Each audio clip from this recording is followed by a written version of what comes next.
We're gonna dance. We're gonna dance. We're gonna get down. We're gonna get down. We're gonna party. Party hardy. This is Chat Night Africa about to begin. Boogie woogie. And when we jam, we just out of sight. This song right here. Chat Night Africa It's Live. dynamite. I'm ready. I'm coming. Chat Night I'm coming Africa. back. Inspiration, I'm motivation, information I'm sharing. coming to get down. We're gonna get down. Chat Night Africa. We're gonna get down. Ordinary people We're with gonna extraordinary We're stories. gonna dance. We're gonna dance. Chat Night Africa. Straight talk on matters that I'm matter. coming to get down. Chat Night Africa live gonna dance. from Washington DC We're gonna dance. metropolitan area. I'm ready. I'm coming. I'm dancing. I'm coming I'm right back. dancing. We're gonna dance. And your host on Chat Night We're gonna Africa dance. is Divine We're gonna Champion. party. Party hardy. We're gonna boogie. Boogie woogie. Production We're gonna directors Emmanuel YD Dance. and John Tanton This song McFire. right here. Live from It's Bamenda, dynamite. Central Africa. I'm ready. I'm coming. I'm ready. Chat Night I'm Africa. ready to get down. I'm ready. I'm coming. I'm dancing. I'm dancing. I'm ready. I'm coming. We're gonna dance. We're gonna dance. I'm coming back. I'm coming back. I'm coming back. And right now, I'm live coming. from Washington We're coming to get DC down. metropolitan area. I'm coming. Chat Night I'm Africa. coming to dance. And get your We're gonna questions dance. ready for my guest. We're gonna dance. We're gonna dance. We're gonna dance.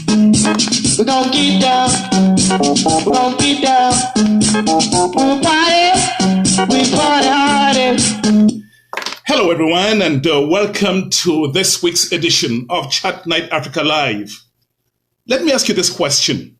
Why do people make resolutions and not follow through? Resolutions, people resolving to do things differently, and sometimes all it takes, or all that is to it, is a change of attitude, attitudinal change. Now, but let me ask you this again. Does attitude actually determine altitude all the time? Is where you are a function of the people you hang out with? How likely are you to remember the resolutions you are making now by the month of May? And what gets you forget so quick when you so determined to make those resolutions? Well, we're going to talk on these and many, many more questions. And we had him here before. And today, we again are having him as our guest. Now, the last time and the first time we got him on the show, we were inundated with effusive praises for him. I'm talking about Dr. Eric Tangu Munkem, who by all accounts I describe as a moving library. Now, if you think I'm just throwing adjectives around, wait and listen to him.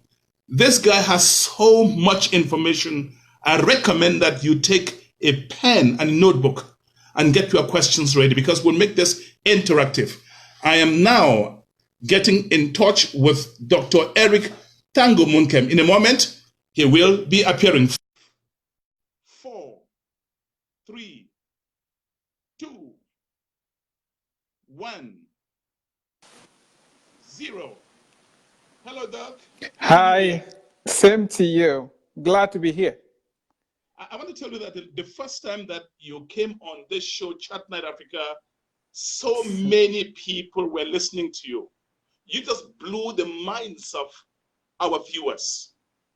What is it about Dr. Eric Tangu Munkem that makes people want to hear what you write, what you say? My life mission is very simple. I inspire, I equip, and motivate people to become aware of their own greater possibilities and take action. The action part is what I'm very passionate about. Faith without action is dead. I like people, I like to help people. I just want to see everybody doing better. I remember when I was a student, I did geology in high school. When I went to university, some of my classmates who did not do geology in high school were forced to become geology students. So they would struggle. And I would teach them. They will have A grades just like me. So I like to share. I just like to help people. It's my nature. Why are you concerned about the lives of other people?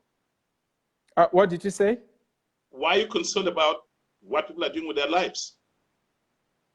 Because we're all connected.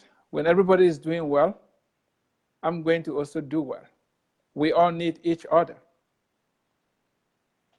Dr. Tangumikem, you're trying to move mountains. You alone. What are you trying to accomplish? I think ultimately I have a holistic approach to life. I believe that God made us to be successful, and part of it is having success in this life and success in the life, the next life.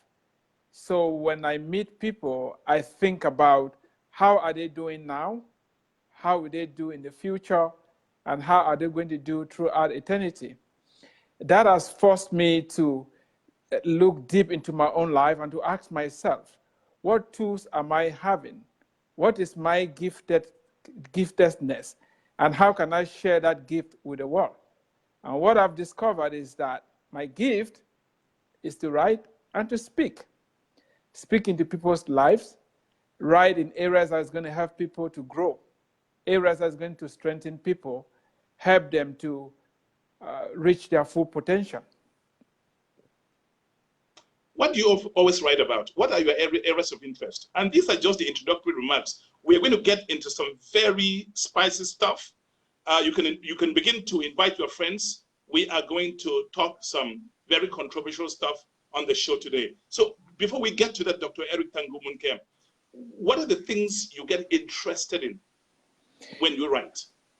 Everything that has to do with people, everything that has to do with making our interaction with one another better, everything that has to do with empowering people, everything that has to do with people reaching their full potential.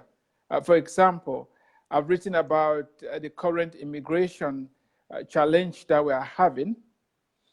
I've written about my father who laid the foundation for me. I'm writing right now on leadership. If you want to lead, you have to first of all start by leading yourself. You can't give what you don't have. So I'm going to be writing on racism as well, because for racism to exist, you need two types of people. The person who feels that they are superior to others because of their skin color, and the person who feels that are inferior because of their skin color. The only way you can stop that is for one of those people to change. I'm not even trying to change both of them because it's not necessary. If you take something out of that equation, racism is going to die. So those are the type of issues that I'm working on. Eric, as a bridge to the core of our discussion this evening, tell me, what is it in your life that you've had to wrestle with? In other words, you are willing to do it, but the flesh is pulling you back. What is it? And how have you had to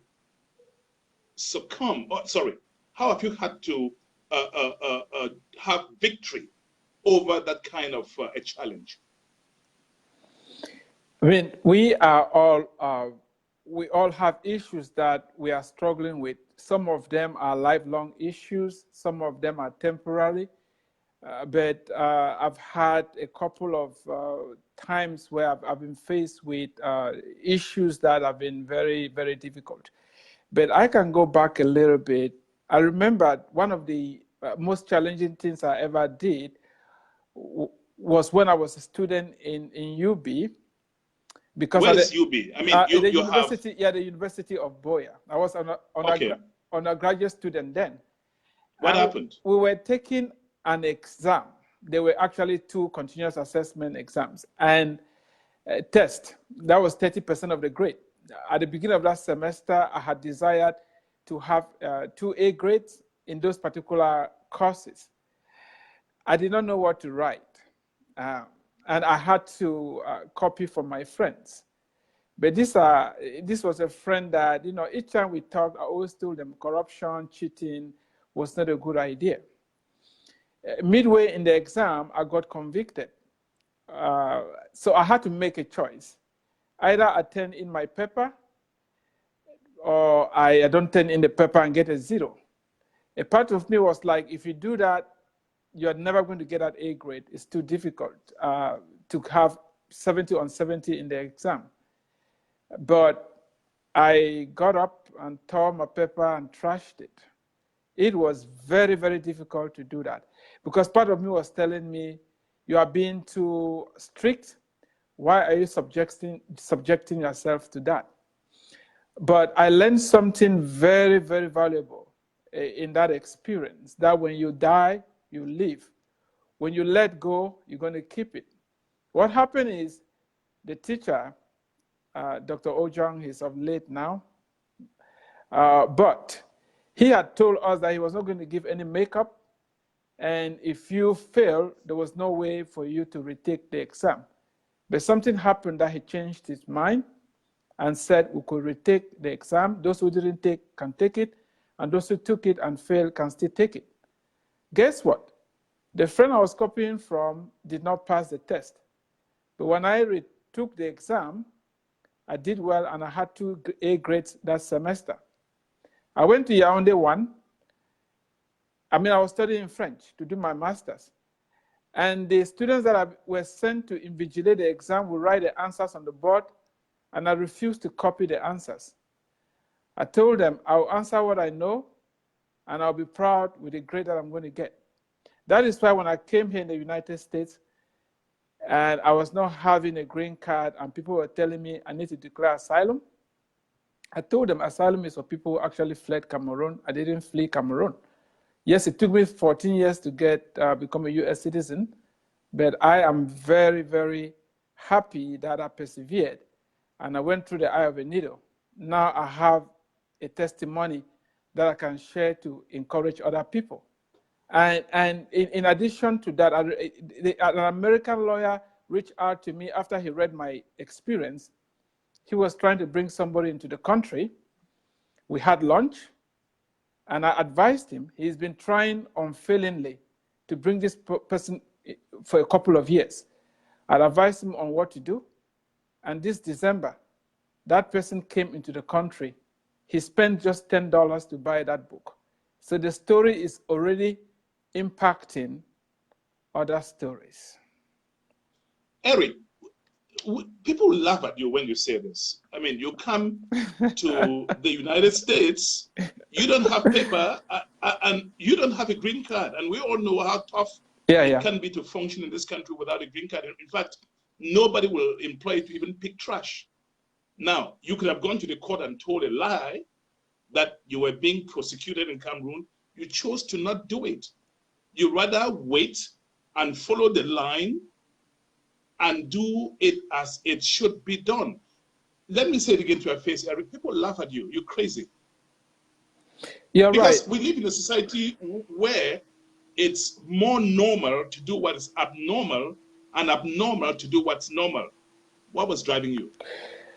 You are right. That is a problem we are having, not just here, but the reason why most of us left Africa is because the abnormal has become normal. And some people need to start not only talking about it, but living a life that exemplifies that it's possible to do things the right way. I am a faith person. My faith is based on the Bible. The stories of Esau, he lost his birthright because when he was hungry, he focused so much on the hunger that he forgot the importance of the place of the firstborn. And that is why he sold out. Most of us are living like that. Unfortunately, we settle down for less when we take shortcuts and we're not willing to go through the process to be trained, to be fortified, to take greater responsibilities. As you can tell, I'm going somewhere. Those who laughed me, sooner or later, they'll realize that I was right. This is Chat Night Africa, and my sponsor this evening, Bold and Elegance. If you need something like this, Eric, I know you love shoes. Yeah, this is very handcrafted good. from Italy, pure leather, not those things from Asia. More colors and designs available. Bold and Elegance. You can get something like this. They're on Facebook. You can contact Mrs. Eunice Tamon, who is the CEO of Bold and Elegance. And by the way, I want to thank you, Eric. We are able to set up this platform because of a contribution also that you made, and many others, Dr. Dieter, we have Rose Tangam, Dr. Adeline Nukuna, Dr. Divine Anye, just so many people. I can't name everybody now. These are just names that are coming left and right. I'm so grateful to you. But more than me, beyond me, people watching this broadcast, hearing stories from an ordinary person. It's not because you are a doctor, PhD, but this is something that an ordinary person does, which can impact lives. This is the kind of thing we carry on Chat Night. They are forever grateful to you because you are being a trend setter. Thank you, Eric. Let's transition now to the subject proper and the core of it. And I'm asking anybody watching to ask you any questions that they want. And I want to tell you, Eric is like a moving library, and I literally mean it. As we go on in the discussion, talking some controversial stuff, you will understand why I'm describing this gentleman as a moving library or an encyclopedia. My name is Divine Chiamukong. I'm your Chat Night Africa Live host. Eric, once again, thank you for coming on the show. It's around this time, when the year is ending, people start making resolutions. They will not smoke. They will not do this. They will not do this. And much of it is attitudinal change.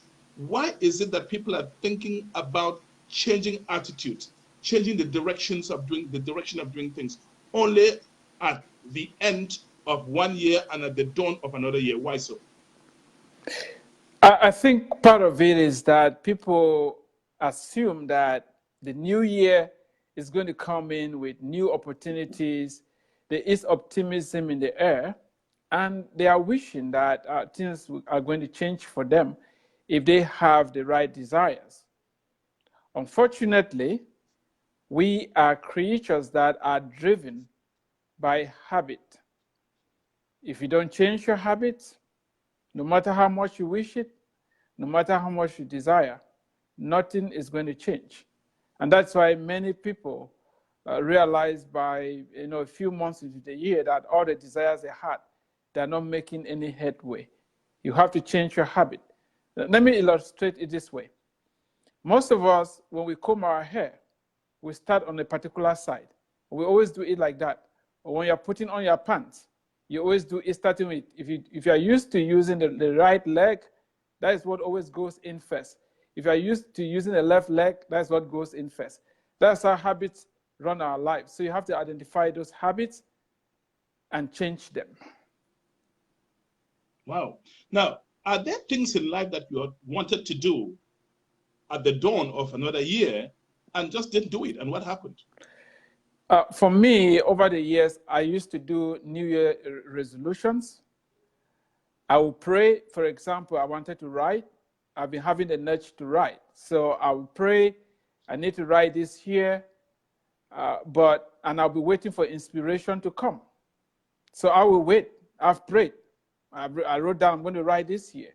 The year will come and pass without me writing. Why? Because I did not know about habits. I did not know about goal setting.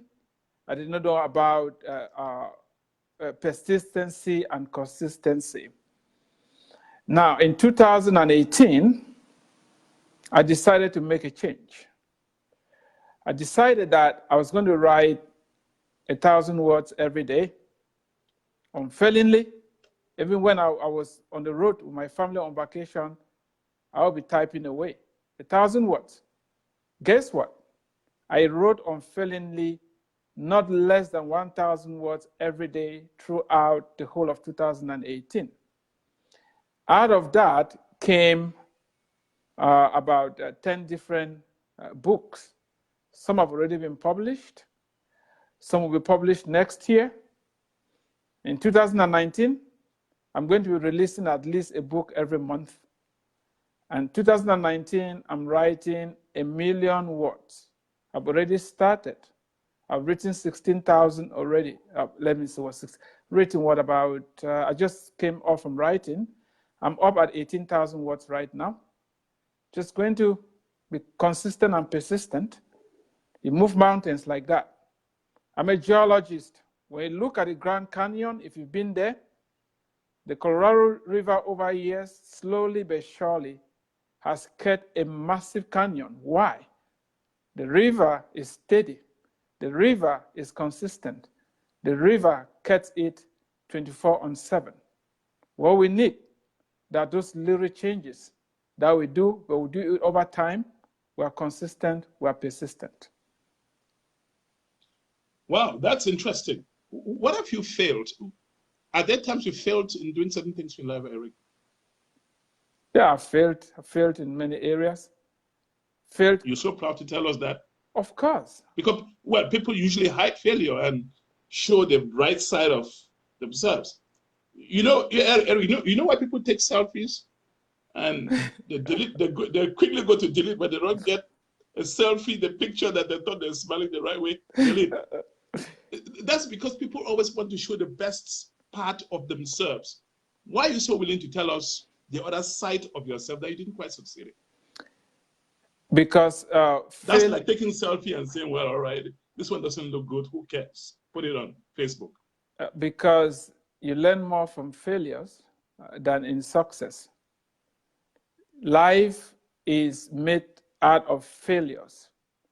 Take, for example, the night your parents went to bed, your father, or let's say my father, released about 500 million spermatozoa, and out of that, after all those, I'm the only one that survived. All the other ones failed. The more you fail, the closer you're going to get to success. But most people are afraid to fail because they don't understand that. If you're not failing, you're not taking enough risk. If you're not failing, you're not pushing yourself enough. If you're not failing, you're too comfortable. You have to fail. I failed Chem 201 4 times and passed it the 5th time. I failed physics. I failed math. I failed.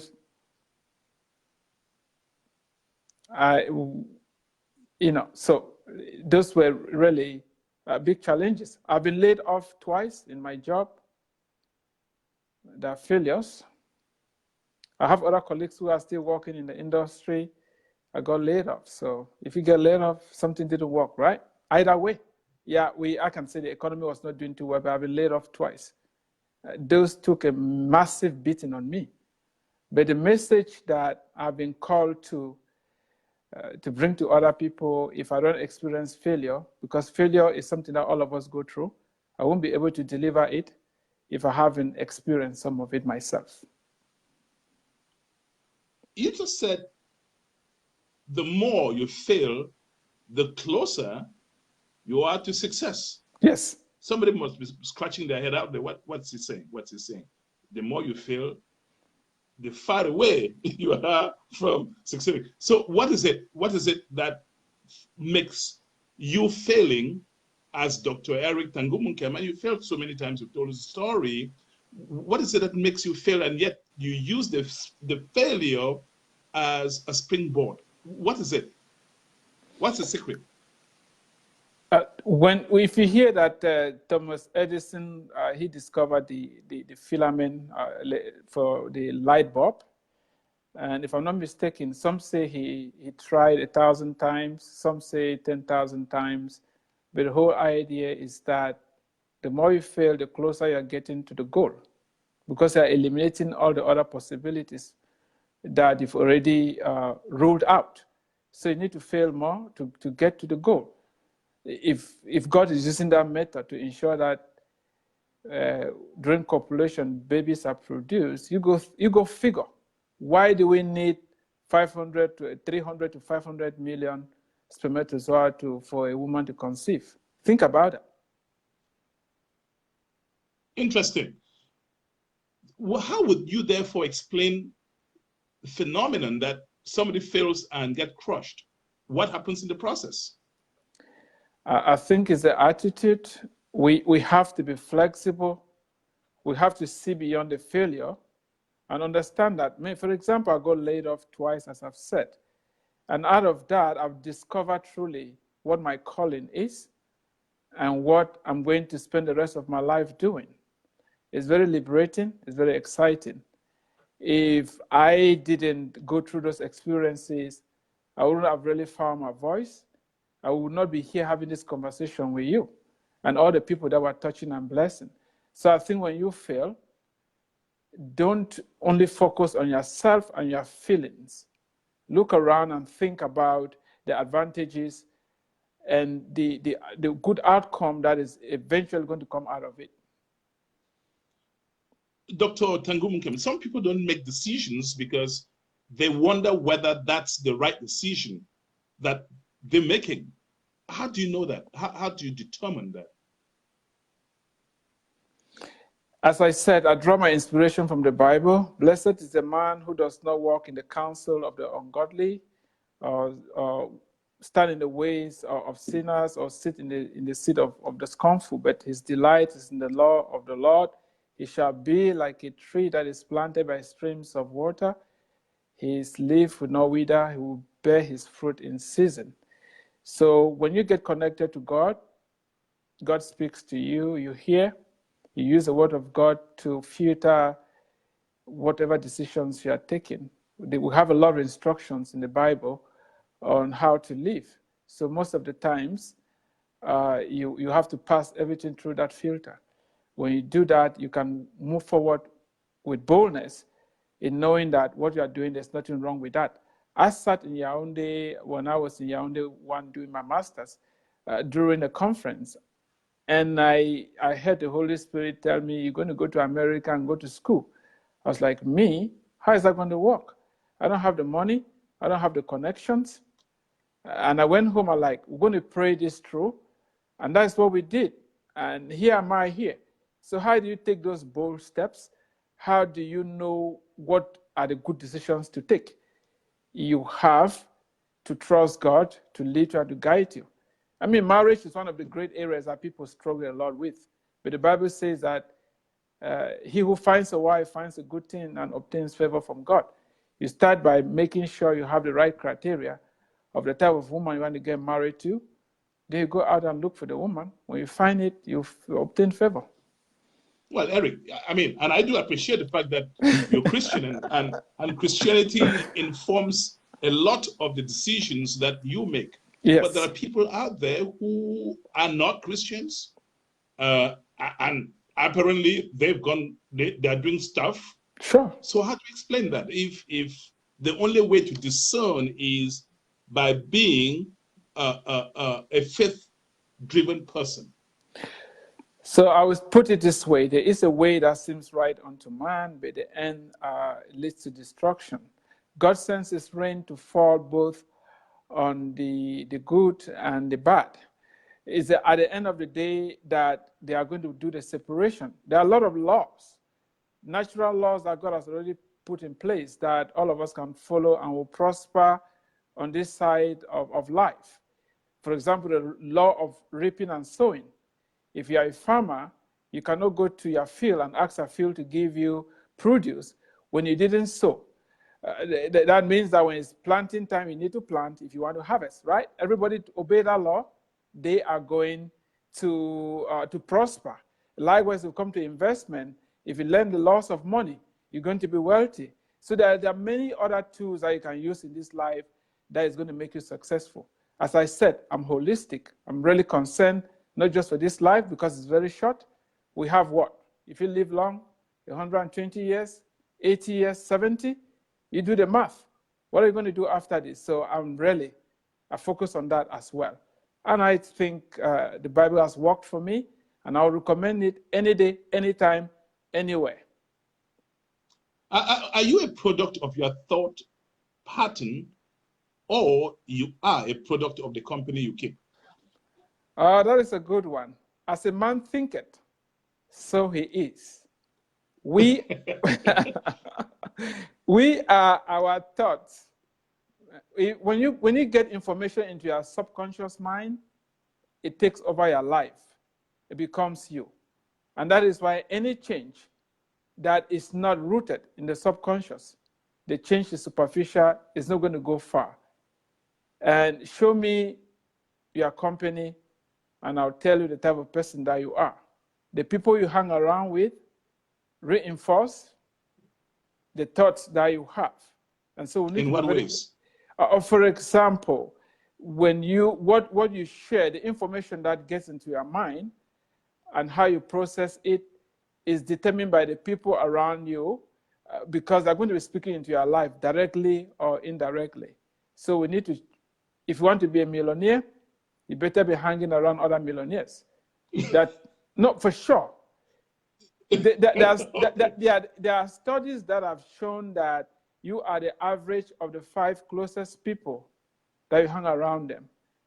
Your net worth, the amount of money that you have in any area. So we need, and that is why, you know why we suffer a lot? We like to hang around our own people a lot. And so we reproduce the same type of ideas. Give me some concrete examples. What do you mean? No, when I say, for example, when it comes to most of us living here, the closest people that we have with is our Njangi meetings. So the Bali people in Bali meeting. Yeah, Bali meeting. That's where we spend most of our times. Banso people do their own thing. Everybody does their own thing. It is Caribbeans with the Caribbeans and everybody, so. Yeah, it's very self-defeating.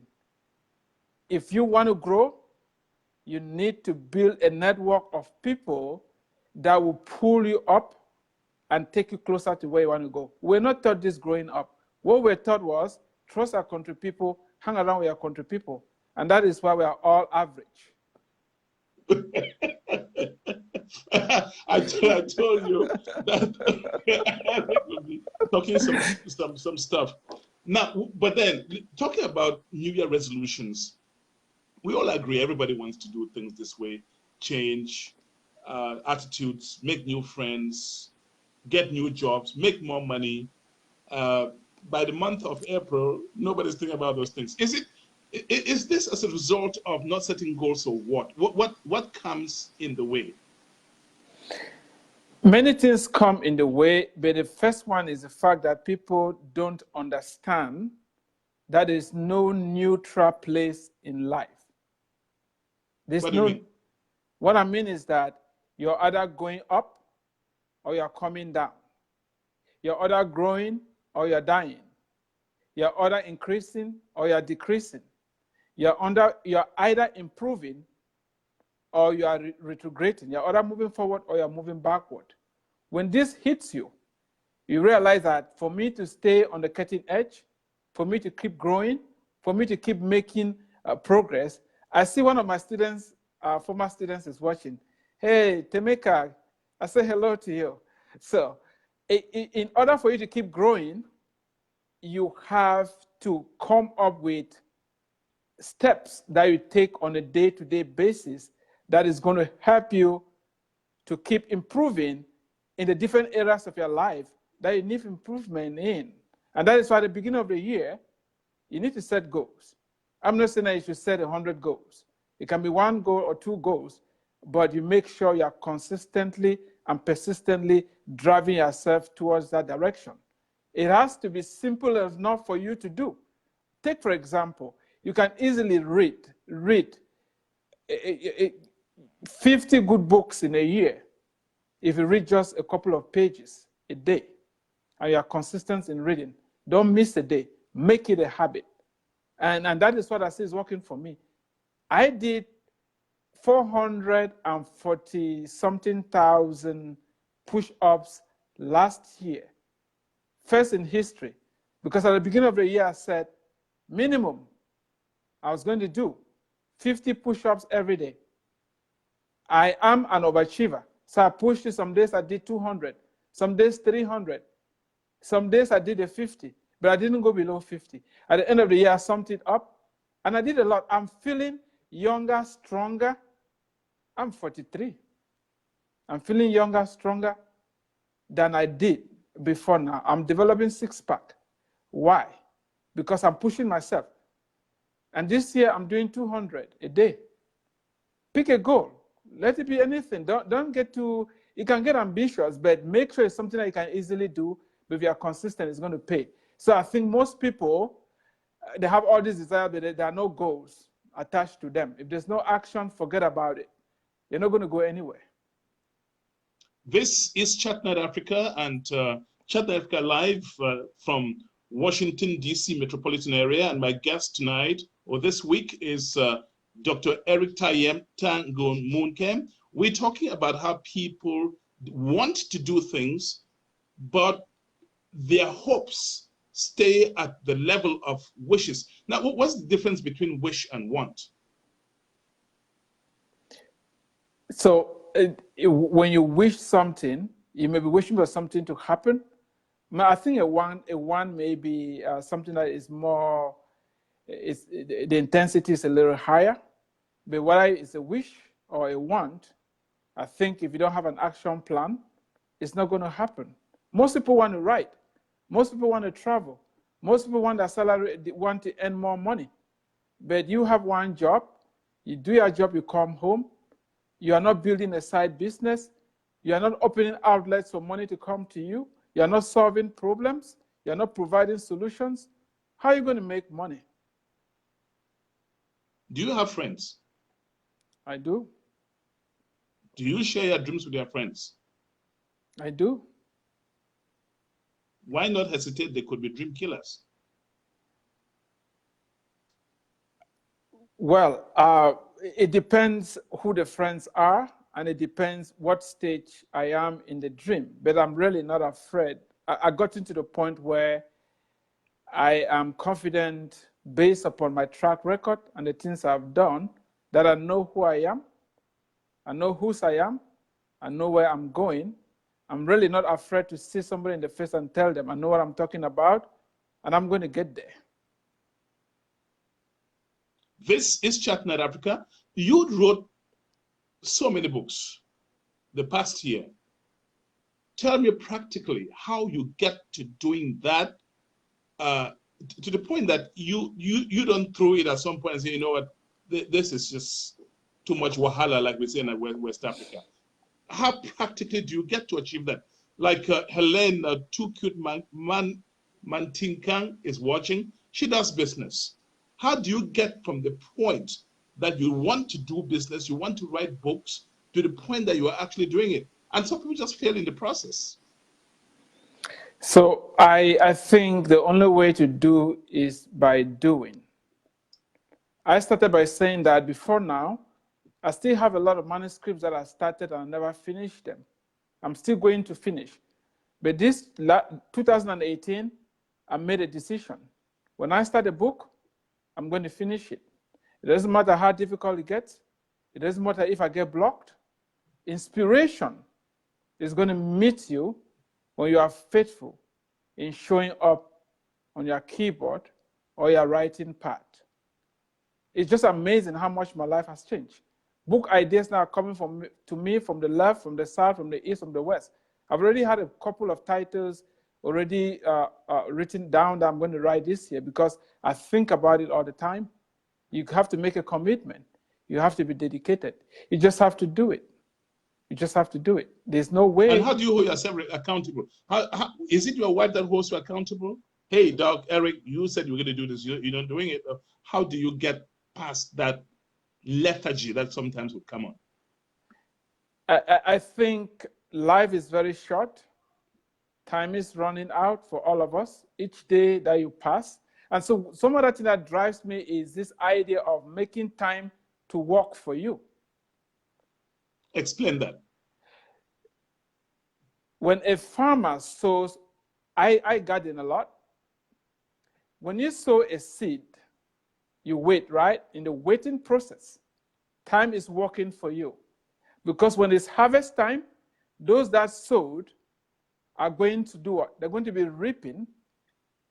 Time work for them. Those that invest money, they're going to have a return on their investment. Time is working for them. If you don't learn to harness your time and convert that time into something that's going to work for you, you hear that when opportunity meets preparation, people say that you're lucky. I'm writing because I know very well, out of all that productivity, one of those books is going to take care of me. And the only way you get there is by writing. You have to keep writing so that each time, as time is passing, you are getting closer to where you have to be. I can't wait to feel that now I can write a New York bestseller book to write.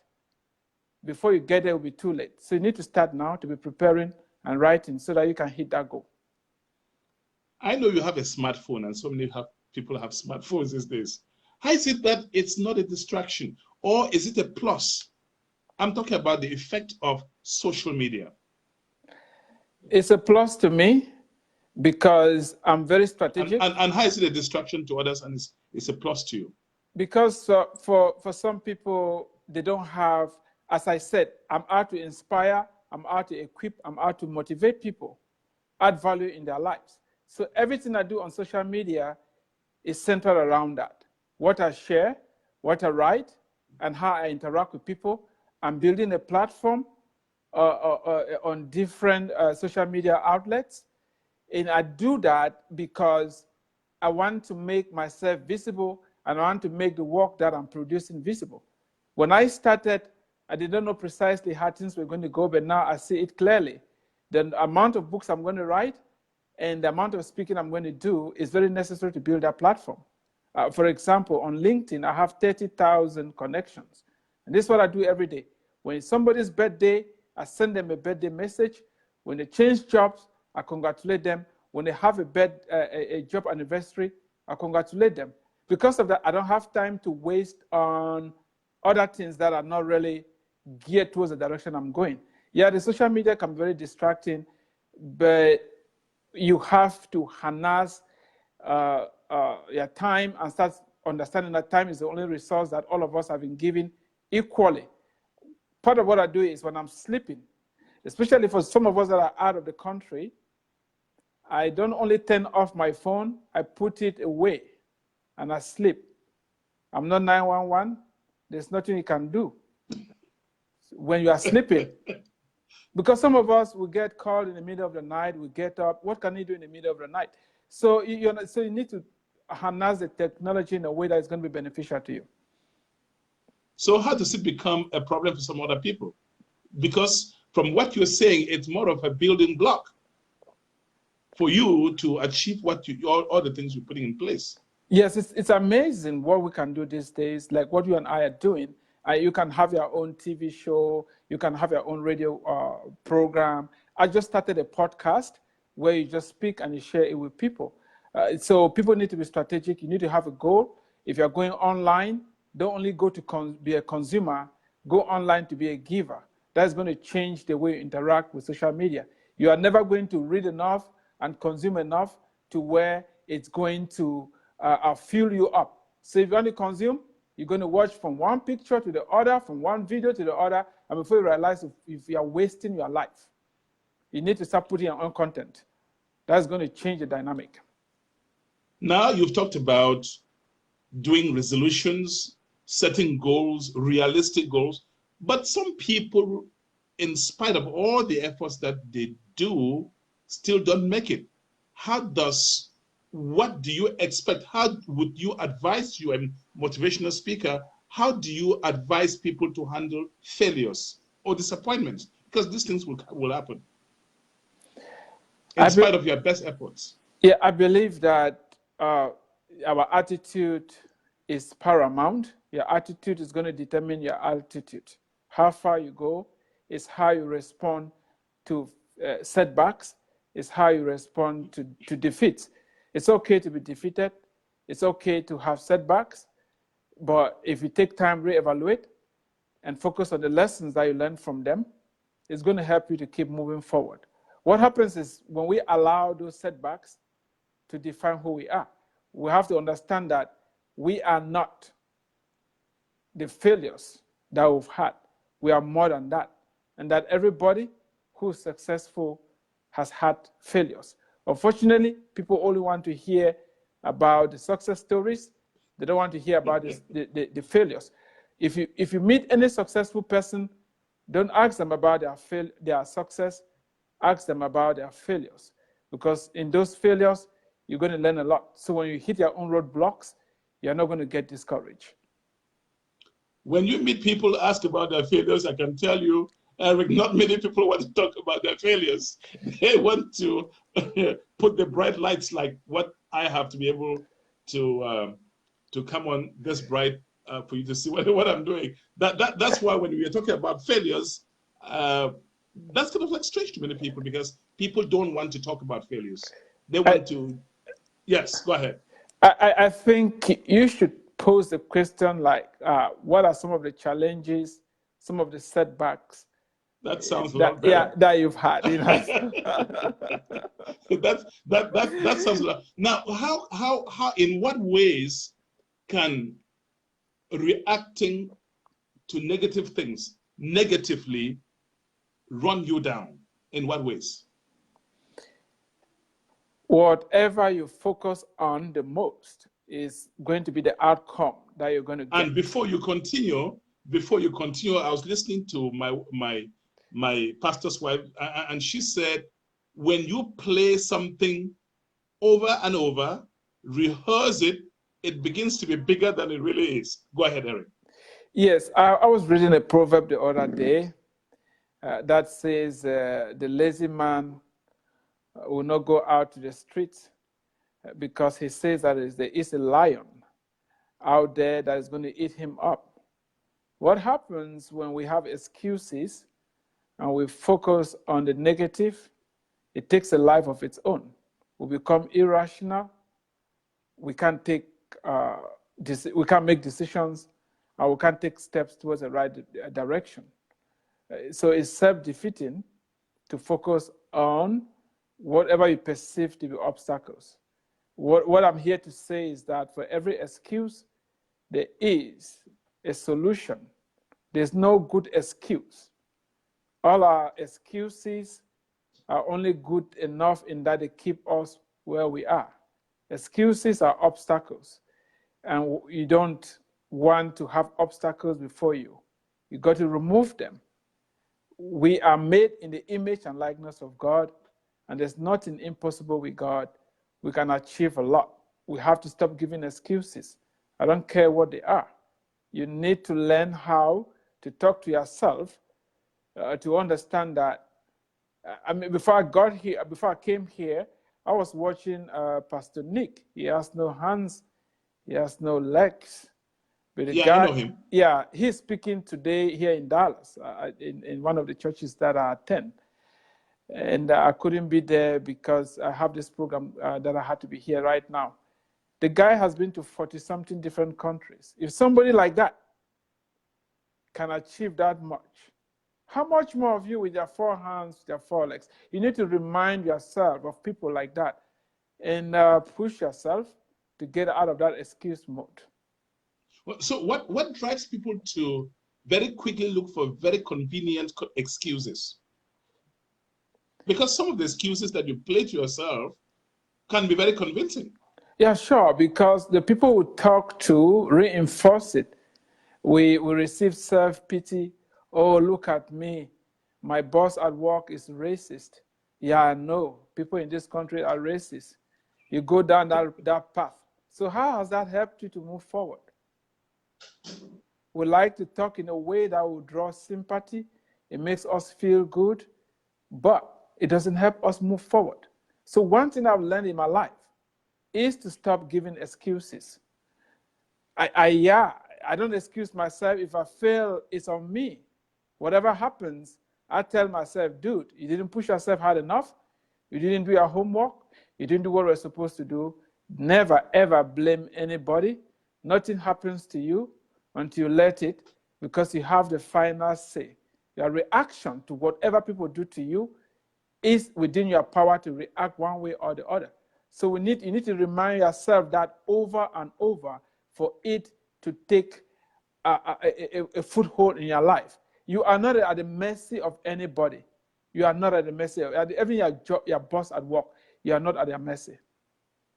And somebody told me, Eric, that it's very easy to look for the painkiller, which is going to meet people to sympathize with you, feel sorry for you, and then you remain with them and organize a pity party, as they say.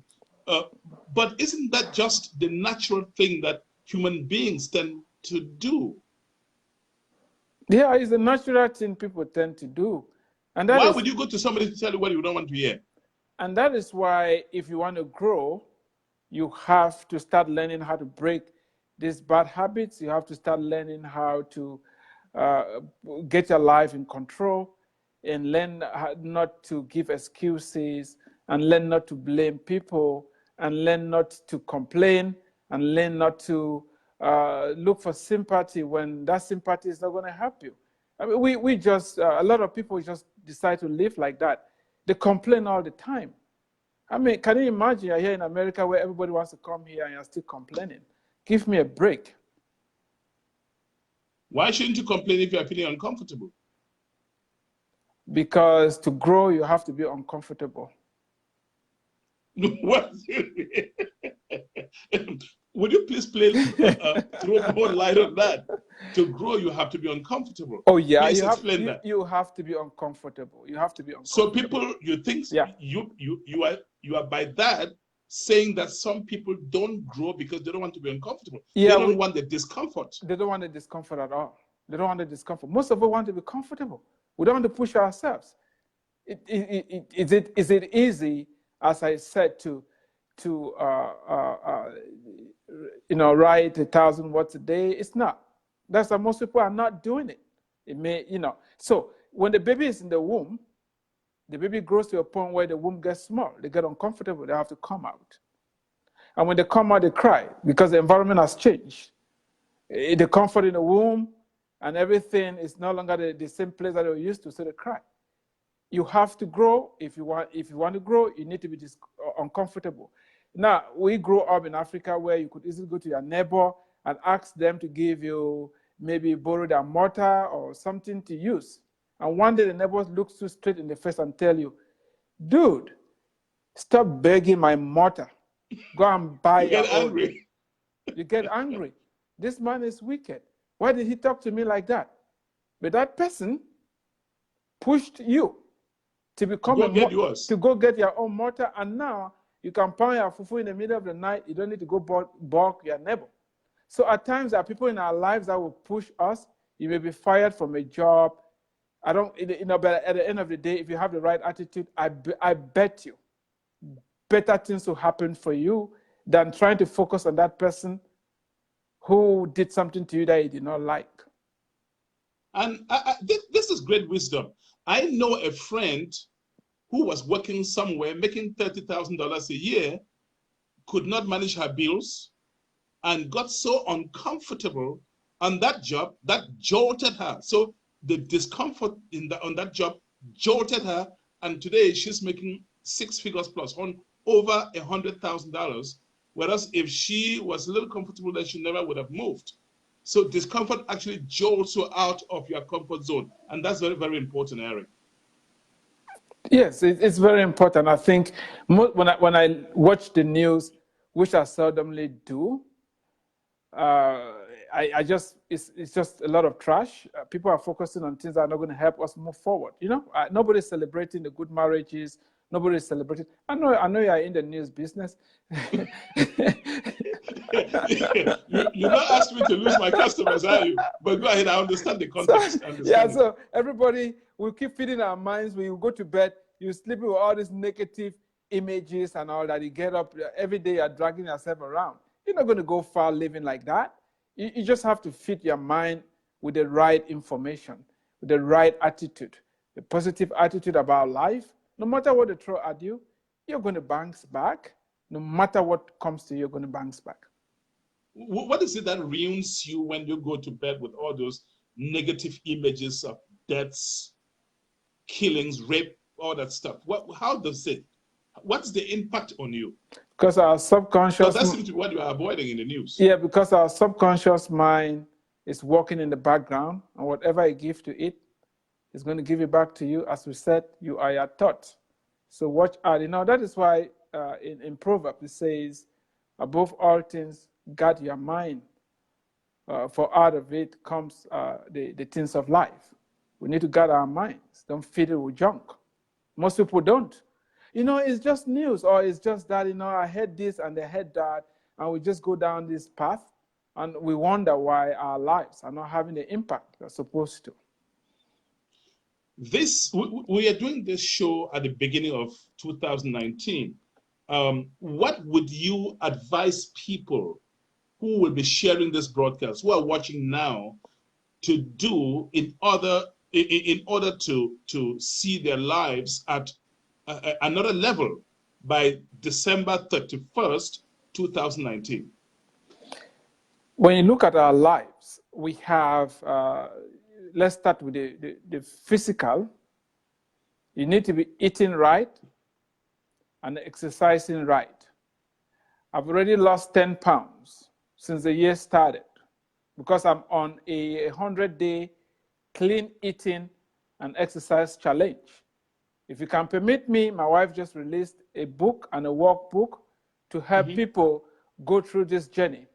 Go on Amazon, type Elizabeth Tayem, get that resource, and get your health under control.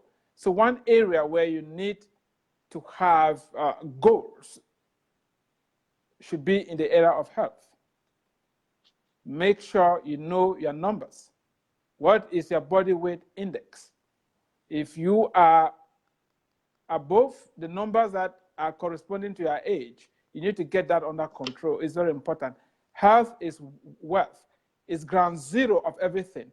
If you are not healthy, it is impossible for you to build wealth. It's impossible for you to achieve any other goal. In the area of relationships, if you are married, look for ways to spice up your marriage.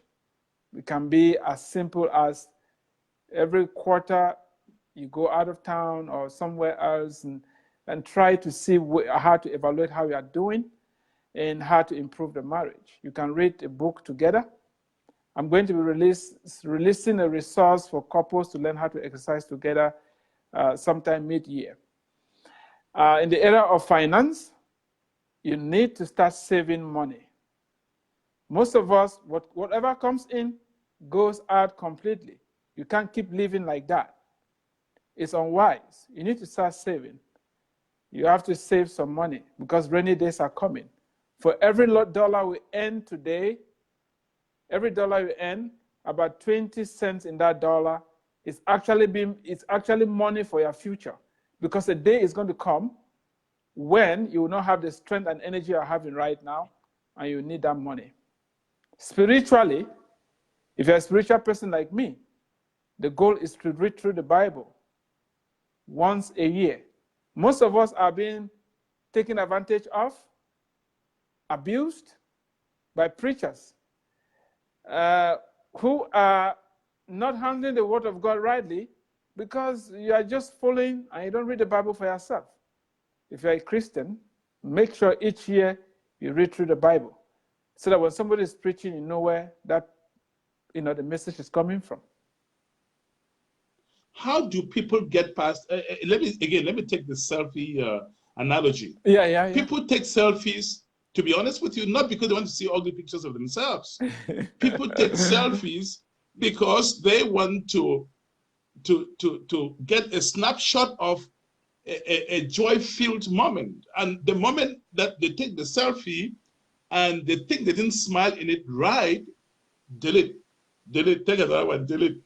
How do you advise somebody In other words, before I even get to that, the point I'm making is, Dr. Tangu Munkem, people don't want information that contradicts their belief system. We did a School of Communications. People tend to put themselves in their echo chamber, hear what they like, see what they want to see. So how do you get past that to be able to look at your face in the mirror and say, you know what, I got something I got to clean up?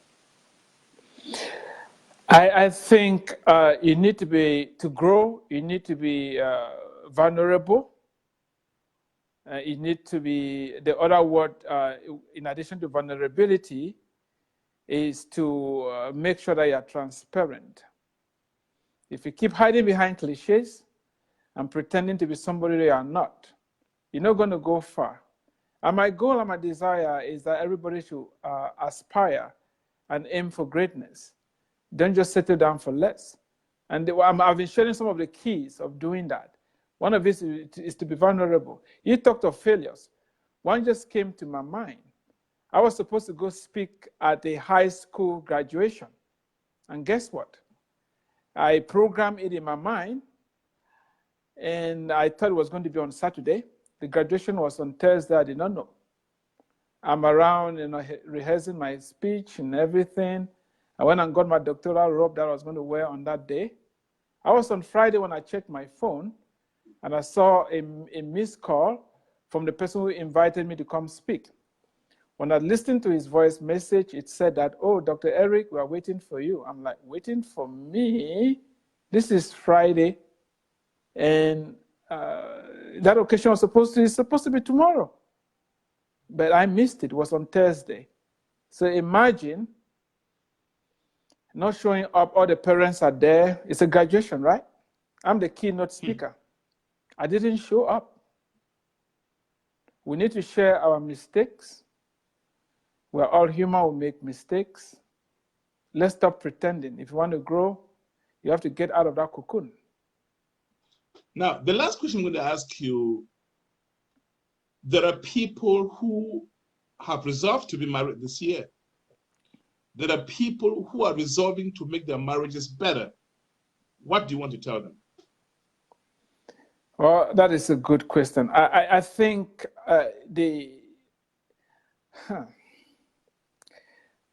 today, I'm working on a book on leadership, and I was just writing, and I'm going to continue writing after this show, on love, self-love, loving yourself. But that boils down to loving God. The greatest commandment is to love God and love your neighbor as yourself. So I would say that if you haven't yet have a relationship with God, I strongly encourage you to get connected. Accept the love of God. It's going to teach you how to love and accept yourself, how to forgive yourself, because we all have flaws. Some of the greatest challenges that we have in marriages is that we're trying to change the other person, and when nobody can actually change another person, you have to change yourself. All the negative reactions that you have because of the attitude of the other person is because you have issues to deal with. If you learn how to control your own responses and actions, it's going to bring peace in the home. Stop focusing on the other person and focus on yourself. You have to keep growing. When you keep growing, it's going to spill into the marriage. I meet a lot of people, oh, I want to get married. What are you looking for? I don't know. They're just very vague on what they're looking for. You need to be very specific. You need to write it down.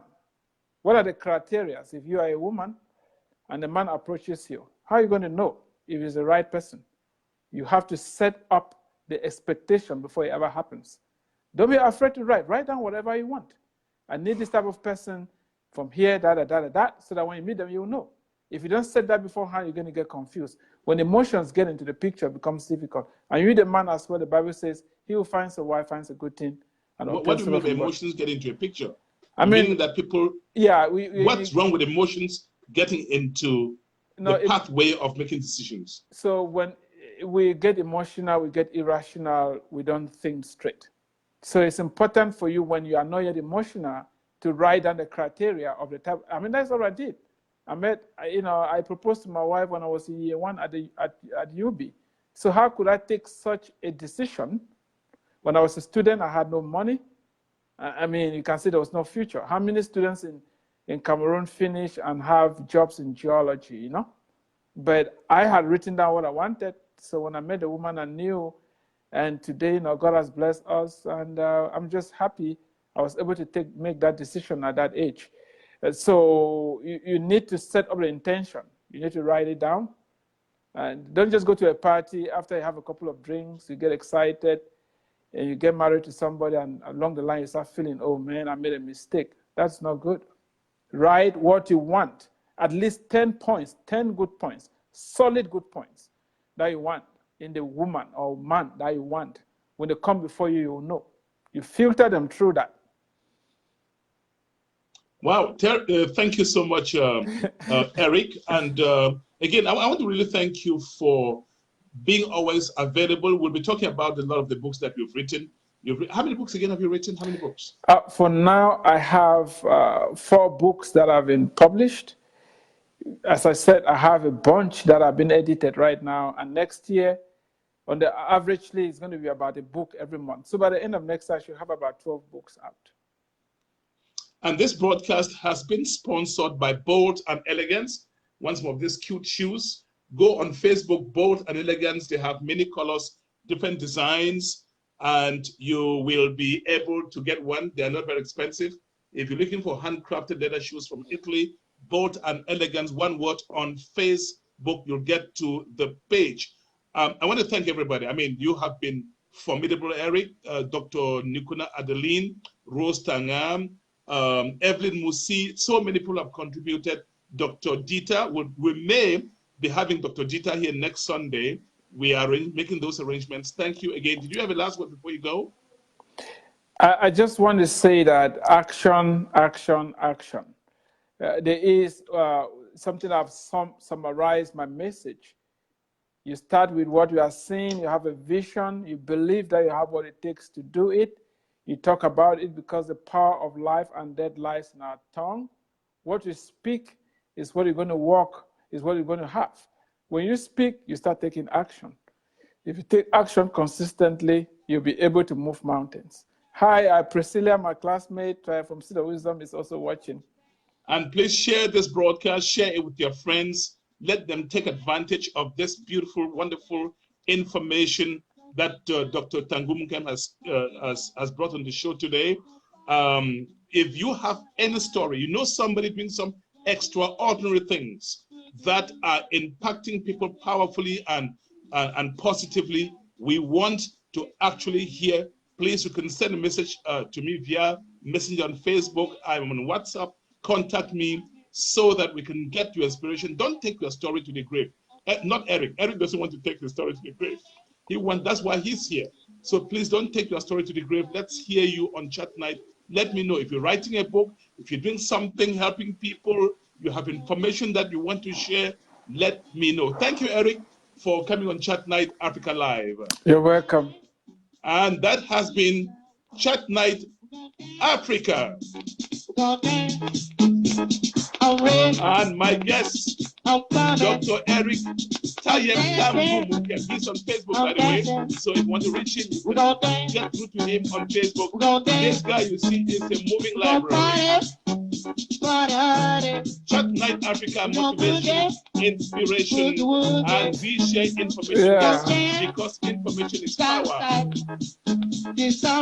I will be back next Sunday for yet another edition. Chat Night Africa, production director Emmanuel YC and John Tanto Machwai from Bamenda in Central Africa. I will be coming back and will be coming back when his books are ready. Do you promise that, Eric? Yeah, sure. I'll come back. I'll come back. We have to keep helping people. Yeah. Yeah, I'm coming back.